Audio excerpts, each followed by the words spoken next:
WhatsApp, एक बार फिर से आप सभी का स्वागत है हमारे नए वीडियो लेक्चर पर only get knowledge with Shreya पर। मेरा नाम है श्रेया।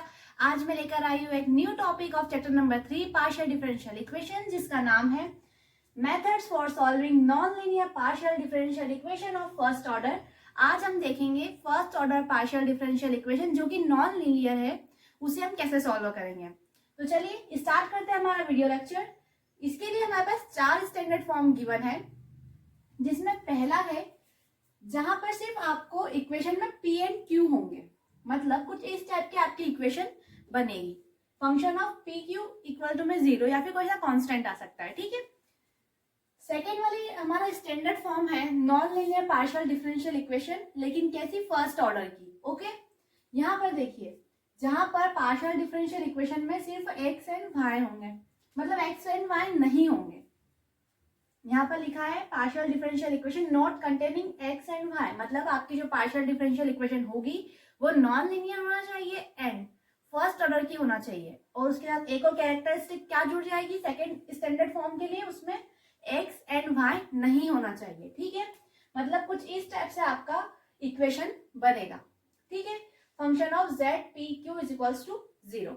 अब हम चलते हैं आगे हमारे स्टैंडर्ड फॉर्म नंबर 3 पर, जो कि है आपको कुछ इस टाइप से आपकी पार्शियल डिफरेंशियल इक्वेशन गिवन होगी, जहां पर एक फंक्शन एक्स एंड पी का होगा और इधर की साइड फंक्शन एक होगा जो कि वाई एंड क्यू का रहेगा। अगर आपको मिक्स में भी दिया रहता है तो आप उसे क्या करना, एक साइड एक्स एंड पी का फंक्शन बनाना और एक साइड वाई एंड क्यू का बनाना। अब इसकी प्रोसेस हम फर्दर जब हम इसके लिए अलग अलग सेपरेट वीडियोस बनाएंगे उसमें हम देखेंगे कि इनको पर्टिकुलर कैसे सॉल्व करना है। चलिए अब हम देखते हैं हमारे स्टैंडर्ड फॉर्म नंबर 4, जो कि है जब आपको इस टाइप की इक्वेशन दी रहे z is equal to P X plus Q Y plus function of P Q. Got it. हमारी लास्ट मेथड है जिसका नाम है चारपिट्स मेथड। ये जनरल मेथड है, आप इसको किसी भी टाइप की इक्वेशन से सॉल्व कर सकते हो। ओके, तो ये थे हमारे स्टैंडर्ड फॉर्म्स, आपको इसे नोट डाउन करना है, कर लीजिए। आज हम डिस्कस करते हैं हमारे स्टैंडर्ड फॉर्म नंबर 1 कि जब अगर कुछ इस टाइप की इक्वेशन आए जिसमें सिर्फ पी एंड क्यू रहे तो उसे कैसे हम सॉल्व करेंगे। अगर आपको इसे नोट डाउन करना है आप कर लीजिए, फिर मैं इसे रब कर कर डायरेक्ट हम हमारे स्टैंडर्ड फॉर्म नंबर 1 का क्वेश्चन लेते हैं, ठीक है।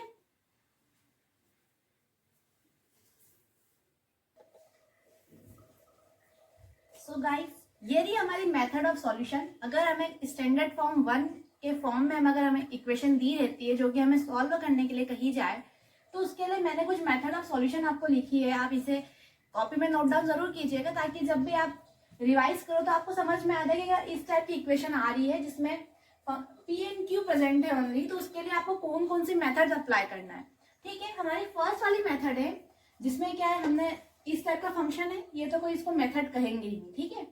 फिर हमें क्या करना है, एकदम सिंपल सी मेथड है, पी को सब्सटीट्यूट करना है हमें ए से एंड क्यू को सब्सटीट्यूट करना है हमें बी से। फिर क्या करना है, हमारा जो फंक्शन बनेगा वो ए एंड बी के फॉर्म में बन जाएगा, ठीक है। अब हमें क्या करना है, बी की वैल्यू निकालना है किस फॉर्म में कि वो ए का फंक्शन बन जाए। समझ में आ गया? बस आपकी मेथड यहीं पर खत्म हो गई। बस आपको कंप्लीट सॉल्यूशन क्या मिल जाएगा, आपका कंप्लीट सॉल्यूशन होता है a x plus B Y plus c, और बी की वैल्यू हमने किस फॉर्म में निकाली है, फंक्शन ऑफ ए के फॉर्म में, तो बस उसे हम सब्स्टिट्यूट यहाँ पर कर देंगे। ओके, एक बार फिर से हम जल्दी जल्दी रिवाइज करते हैं क्या करना है। अगर हमें इस टाइप की पार्शियल डिफरेंशियल इक्वेशन दी रहे जो कि नॉन लीनियर हो और फर्स्ट ऑर्डर की हो और जिसमें सिर्फ पी एंड क्यू की टर्म्स प्रेजेंट हो, तो उसके लिए हमें क्या करना है, सबसे पहली मेथड सबसे पहली स्टेप क्या है हमारी, पी को सब्स्टिट्यूट करना है ए से, क्यू को सब्स्टिट्यूट करना है हमें बी से, ठीक है। ए एंड बी को सब्स्टिट्यूट किया तो हमारा जो इक्वेशन रहेगी वो किस में बन जाएगी, कन्वर्ट हो जाएगी ए एंड बी की फॉर्म में। फिर हमें क्या करना है, बी की वैल्यू निकालना है in the form of function of a, फिर बस हमें इस फॉर्मूले में पुटअप करना है। समझ में आ गया? चलिए, ये मैंने एक क्वेश्चन लिया है, चलिए पहले इसको सॉल्व करके देखते हैं। सबसे पहले हमने देखा कि क्या ये नॉन लीनियर है, हाँ है। अब आप बोलोगे कि यहाँ पर पार्शियल डिफरेंशियल इक्वेशन कैसे हुई, आपको पी और क्यू की वैल्यू याद होना चाहिए, अपन ने पिछले लेक्चर में डिस्कस की थी, del Z by del X, उस फॉर्म में है पी एंड क्यू की वैल्यू, तो ये कैसी पार्शियल डिफरेंशियल इक्वेशन भी है। देन क्या ये नॉन लीनियर है, हाँ है। क्या ये फर्स्ट ऑर्डर की है, हाँ है। तो अब हम देखेंगे कौन से फॉर्म में फिट होती है। हालांकि अभी हमने फर्स्ट फॉर्म में पढ़ा है, तो वो क्या कहता है, सिर्फ हमारी इक्वेशन में क्या होना चाहिए, पी एंड क्यू होना चाहिए, यहाँ पे पी एंड क्यू है और मैंने कहा था कि यहाँ पर आर्बिटर मतलब कोई सा कांस्टेंट आ सकता है, ठीक है। यहाँ पर 9 आ गया। चलिए अब हमने डिसाइड कर लिया कि ये स्टैंडर्ड फॉर्म नंबर 1 की है, तो इससे हम सब्स्टिट्यूट करना स्टार्ट करेंगे। किससे?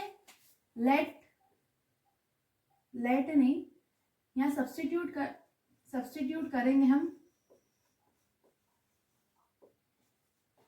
P को A से एंड Q को B से। तो अब हमारी इक्वेशन क्या बन जाएगी? इसको इक्वेशन नंबर 1 नाम दिया और यहाँ लिख दिया इन इक्वेशन नंबर 1। तो ये क्या बन जाएगी? A square plus B square is equals to 9। अब हमारे नेक्स्ट स्टेप क्या है? B की वैल्यू हमें फाइंड आउट करना है इन टर्म्स ऑफ A, ठीक है। अब यहाँ से B स्क्वायर क्या निकलेगा? B square is equals to 9 minus A square. अब हमें तो B की वैल्यू चाहिए, तो ये क्या हो जाएगा? B is equals to root में 9 माइनस A स्क्वायर। ये हमारे पास B की वैल्यू आ गई। समझ में आया? B की वैल्यू आ गई। अब हमें पता है, आप इसके नेक्स्ट स्टेप में लिख देना we know that general solution और कंप्लीट सॉल्यूशन क्या होगा? Z is equals to ax plus B Y plus C. A की वैल्यू तो A ही रहेगी, तो ये क्या हो जाएगा? ax प्लस B की वैल्यू हमने क्या निकाली है? रूट में 9 माइनस A स्क्वायर। ये हो जाएगा रूट में 9 minus A square into y plus सी। ये क्या हो गया? हमारा कंप्लीट सॉल्यूशन। देखा कितना इजी था इसे सॉल्व करना। बस आपको कुछ नहीं करना है, बस आपको समझते आना चाहिए कि कौन सा टाइप का आपको फॉर्म दिया हुआ है।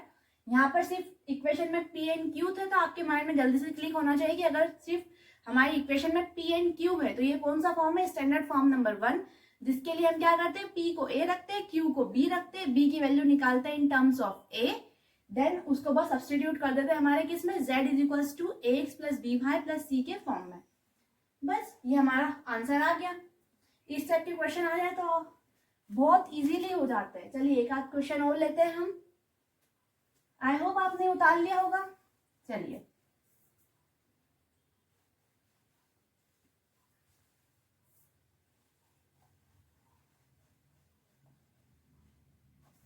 नेक्स्ट क्वेश्चन लेते हैं हम। बहुत इजी क्वेश्चन आते हैं, कभी आते हैं तो जनरली वो बड़े क्वेश्चंस पे फोकस करते हैं इस चैप्टर से, और ये बहुत इजी क्वेश्चंस है, तो कभी कभी किस्मत अच्छी रहती है तो ऐसे क्वेश्चंस आ भी जाते हैं। हमारा नेक्स्ट क्वेश्चन है root p plus root q is equals to 1। ठीक है, सेम वही। आप इसको पहले देखो कि क्या ये नॉन लीनियर है, मतलब इसकी क्या पावर 1 तो नहीं है? नहीं, इसकी पावर तो क्या है? हर टर्म की पावर 1/2 है, तो नॉन लीनियर है। क्या इसका ऑर्डर 1 है? हाँ है, क्योंकि यहाँ पर p की जगह हम क्या लिख सकते हैं? Del z by del x लिख सकते हैं। उनका होल पावर कितनी है? 1, तो ऑर्डर भी कितना है? 1। ठीक है, अब यहाँ पर देखिए p एंड q के फॉर्म में हमारी इक्वेशन है। ठीक है, तो इसे हम क्या सब्स्टिट्यूट करेंगे? p को a से, q को b से। सब्स्टिट्यूट करा, p is equals to a and q is equals to b रखा इन इक्वेशन नंबर 1। इसको नाम दिया इक्वेशन नंबर 1। देन हमारी इक्वेशन क्या बन जाएगी? Root a plus root b is equals to q। अब हमें क्या करना है? b की वैल्यू निकालना है, तो ये क्या हो जाएगा? Root b is equals to 1 minus root a। b की वैल्यू क्या हो जाएगी? 1 माइनस रूट a का होल स्क्वायर। ये हमारी b की वैल्यू आ गई। बस यहीं पे हमारा क्वेश्चन खत्म, कंप्लीट सॉल्यूशन। और जनरल सॉल्यूशन क्या हो जाएगा? z is equals to ax plus B Y plus C. a की वैल्यू तो वही है ax प्लस b की वैल्यू क्या निकाली हमने? 1 माइनस रूट a का होल स्क्वायर वाई प्लस सी। ये क्या हो गया? हमारा कंप्लीट सॉल्यूशन। Got it? कितना सरल है ना इसे सॉल्व करना। एक क्वेश्चन में दे देती हूँ होमवर्क के लिए, आप इसका आंसर मुझे कमेंट बॉक्स में बता देना। ये भी इजी है। चलिए यहाँ पर दे देती हूँ मैं एक होमवर्क क्वेश्चन। होमवर्क नहीं, आप इसे अभी सॉल्व करना है। इसे कमेंट बॉक्स में मुझे इसका आंसर बताना। P Q is equals to P plus Q.